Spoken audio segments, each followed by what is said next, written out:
eyes. "Dude, if you don't shut up, I'm going to disable your neurons." "Dude," Buzz said, "don't tell me to shut up when I didn't even want to come to this stupid dinner anyways." Rueben raised both hands placatingly. "Whoa, whoa, we're cool.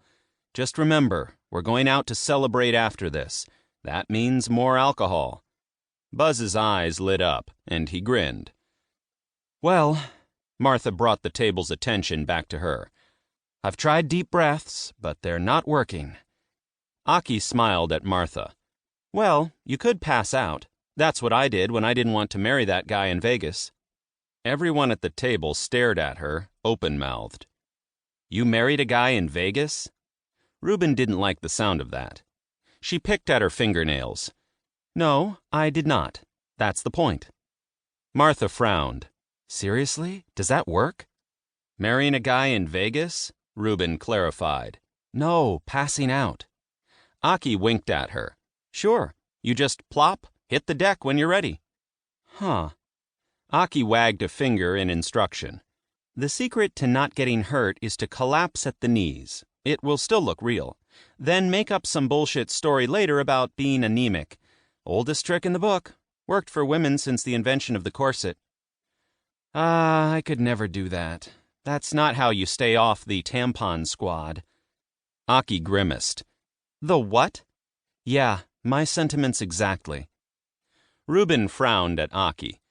"You know, it concerns me the things I don't know about you. Occupational hazard. Secrets are kind of what we do."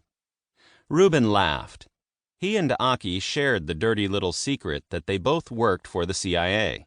Buzz knew, and they'd recently let Martha in on that, but Marshall still thought Rueben had some boring State Department job. The lights dimmed, and the city police commissioner took the stage. "Good evening." He warmed up the crowd, and the low roar faded into an attentive silence. "I'm glad you all could make it out on this beautiful May evening. You could be out enjoying this fine spring weather we've been having. Instead, you're stuck in here with a bunch of starched shirt cops." The audience laughed. "Most people would call that jail." Or, as Rueben mused, his childhood. The commissioner stopped and let the audience respond again. Then he continued. "The truth is, this is probably the safest place to be in America tonight, and certainly in the city, because if you want to cause any shenanigans here tonight, you're going to get busted." Little agreements rose around the room. "You said that right." The commissioner paused for the laughter and winked at the crowd. "So, criminals, beware." He glanced down at his notes, and his demeanor turned professional. "In all seriousness, we appreciate you coming out, as we honor the best of the best on the city police force. We have some of the finest men and women the United States has to offer, and we're here to recognize them for their acts of service throughout the year." It was a long introduction with awards for the tenure of service, and Ruben's hands were sore from clapping by the time they got to the 25 years of service recognition. After that, they went through a couple of officers who had helped people through this or that. Then the commissioner cleared his throat. "This next recipient is someone who has been instrumental in one of the highest profile cases we've had in a long time." Everyone immediately figured out who it was, and the room exploded with applause. For anyone that hadn't figured it out, Martha's police headshot appeared on the slideshow behind him.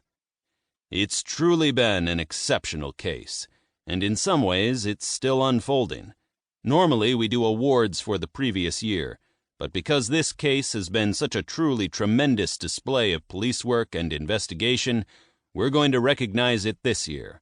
Please welcome Officer Martha Dragone." Martha smiled meekly at Table 8, and as she stood and made her way to the platform, the crowd gave her a standing ovation. Aki turned to Rueben. "You should be up there too." Marshall overheard the comment. "Why? To make sure the projector works?" Martha slowly took the stairs to the stage, and the crowd still roared with applause. Aki narrowed her eyes at Marshall. "You don't get it, do you?" "Get what?" "Your son's a hero. He was instrumental in blowing this thing wide open." Marshall snorted.